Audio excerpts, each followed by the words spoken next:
నాకు నాకు ఇష్టమే నాకు ఇష్టమే నాకు ఇష్టమే తీసే నాకు ఇష్టమే నాకు నాకు ఇష్టమే.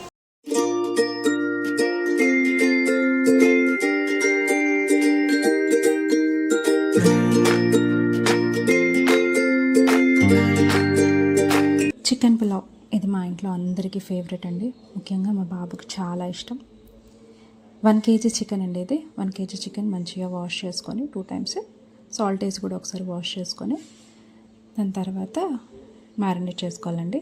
మ్యారినేషన్ కోసం ఒక 2 spoons ఆఫ్ అల్లం వెల్లుల్లి పేస్ట్, ఒక 1/2 spoon అంత పసుపు, ఒక 2 spoons ఆఫ్ సాల్ట్, ఇంకా 2 spoons అంత కారం. ఇది మీ టేస్ట్కి తగ్గట్టు వేసుకోండి. ఇది పట్టించిన కారం అండి, సో 2 spoons సరిపోతుంది. మీరు ఎప్పుడు వేసుకునే 1 kgకి సరిపోయేంత వేసుకోండి. ఇంకా ధనియాల పొడి ఇంకా జీరా పౌడర్ కలిపి ఉందండి. ఇది ఒక 1 spoon సరిపోతుంది. ఇంకా ఒక హ్యాండ్ఫుల్ ఆఫ్ కసూరి మేతి వేసుకోండి. కసూరి మేతి తోటి ఫ్లేవర్ చాలా బాగా వస్తుంది.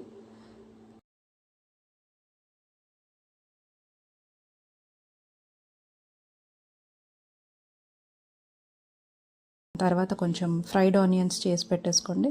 ఫ్రైడ్ ఆనియన్స్ కొన్ని వేసేసుకుంటే బాగా వస్తుందండి ఫ్లేవర్.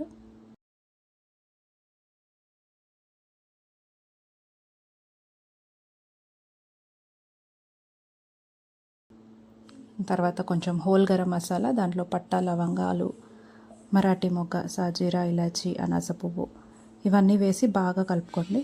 మ్యారినేషన్ ఎంత బాగుంటే టేస్ట్ అంత బాగుంటుంది.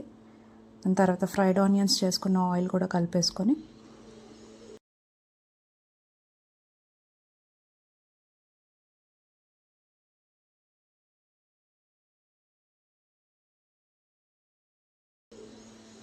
లాస్ట్కి కర్డ్ వేసుకోండి. కర్డ్ ఎప్పుడైనా లాస్ట్కి వేసుకుంటేనే పీసెస్కి ఉప్పు కారం బాగా పడుతుందండి. ఇదంతా బాగా మ్యారినేట్ చేసుకున్న తర్వాత ఒక 20 to 30 minutes ఫ్రిడ్జ్లో పెట్టేసుకోండి. ఈలోపు రైస్ కూడా నానబెట్టేసుకోండి.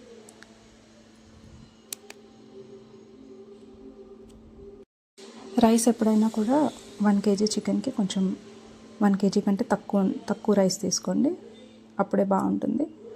మటన్కి అయితే మాత్రం 1 kgకి 1 kg తీసుకుంటే బాగుంటుంది. చికెన్కి 1 kgకి 1 kg కంటే తక్కువ రైస్ ఉంటే బాగుంటుంది. ఈ మ్యారినేషన్లోనే కొంచెం కొత్తిమీర, పుదీనా కూడా కలిపేసుకోండి. ఇప్పుడు గిన్నె పెట్టేసుకొని 2 చిన్న స్పూన్స్ అంత గీ వేసుకోండి. ఉంటే వేసుకోండి, లేకపోతే అవాయిడ్ చేసేయండి. గీ వేసుకుంటే టేస్ట్ బాగా వస్తుంది. ఇప్పుడు మ్యారినేట్ చేసుకున్న చికెన్ ఇందులో వేసేసేయండి. వేసేసి మంచిగా స్ప్రెడ్ చేసేసుకోండి. మొత్తం ఒక దగ్గర కాకుండా స్ప్రెడ్ చేసుకుంటే ఈవెన్గా కుక్ అవుతుంది. మంచిగా స్ప్రెడ్ చేసేసుకొని మూత పెట్టేసి ఒక 10 minutes ఉడకబెట్టేసుకుంటే ఆయిల్ మంచిగా పైకి తేలేంత వరకు ఉడకబెట్టుకోండి. 10 minutes ఉడికిన తర్వాత ఇలా ఆయిల్ పైకి వచ్చేసిన తర్వాత నేనైతే బాస్మతి రైస్ తీసుకున్నానండి. మీరు ఇంట్లో వాడుకున్న రైస్ అయినా సరే తీసుకోవచ్చు, కాకపోతే కొంచెం వాటర్ కొలత చూసుకోవాలి. ఇలా రైస్ చికెన్లోనే కలిపేసుకుంటే కొంచెం రైస్కి కూడా ఆ ఫ్లేవర్ తగులుతుంది, బాగుంటుంది. ఇలా రైస్ కలిపేసిన తర్వాత కొంచెం మూత పెట్టేసుకొని ఒక 5 minutes అలా ఉడికించుకోండి. ఉడికించుకున్న తర్వాత మనం ఇప్పుడు 3 glasses ఆఫ్ బాస్మతి రైస్ తీసుకున్నాను నేను. దానికి ఒక 5 glasses ఆఫ్ వాటర్ సరిపోతుంది. మీరు ఒకవేళ నార్మల్ రైస్ తీసుకుంటే 6 glasses ఆఫ్ వాటర్ తీసుకోండి. 1:2 రేషియో కింద సరిపోతుంది. సరిగా బాగా వస్తుందండి, పొడి పొడిగా బాగుంటుంది. ఒక్కసారి ఇలా వాటర్ వేసుకున్న తర్వాత ఒకసారి కలిపేసుకొని లైట్గా పైన కలిపేసుకోండి, లేదంటే రైస్ విరిగిపోతుంది. కలుపుకున్న తర్వాత కొంచెం సాల్ట్ చెక్ చేసుకోండి. సాల్ట్ సరిపోకపోతే కొంచెం యాడ్ చేసుకోండి. సో ఇలా మూత పెట్టేసి ఒక 15 to 20 minutes మామూలుగా మనకి రైస్ ఉడికేంత టైము పడుతుంది ఉడికిచ్చేసుకోండి.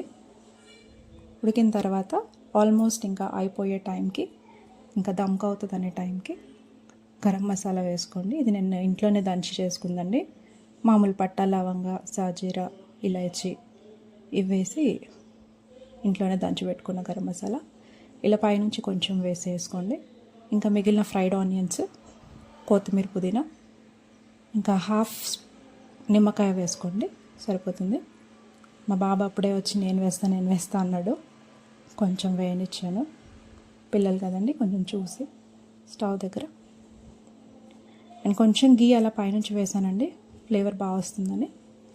ఇంకా మనం మూత పెట్టేసి దాని పైనుంచి కొంచెం ఏదైనా బరువుగా ఉండేటట్టు ఏదైనా పెట్టేసుకొని దమ్కి కానివ్వాలండి. మంచి గుమ్మగుమ్మలాడే చికెన్ పులావ్ రెడీ అయిపోతుంది. టేస్ట్ అయితే చాలా బాగా వచ్చిందండి. ఎప్పుడు ఇదే కొలతలతో వేస్తాను, ఎప్పుడు ఇలానే ఉంటుంది టేస్ట్. ఒక్కసారి మీరు కూడా ట్రై చేసి చూడండి. ట్రై చేసిన తర్వాత ఎలా వచ్చిందో కామెంట్ చేసి చెప్పండి. నేను దీంతో పాటు 2 బాయిల్డ్ ఎగ్స్ కూడా పెట్టాను, సర్వ్ చేసేటప్పుడు బాగుంటుంది. ఇది ట్రై చేసిన తర్వాత మీకు నచ్చితే లైక్, షేర్, సబ్స్క్రైబ్ చేసుకోండి. ఇంకా మనం చాలా ముచ్చట్లు చెప్పుకుందాం. అంతవరకు బాయ్ అండి.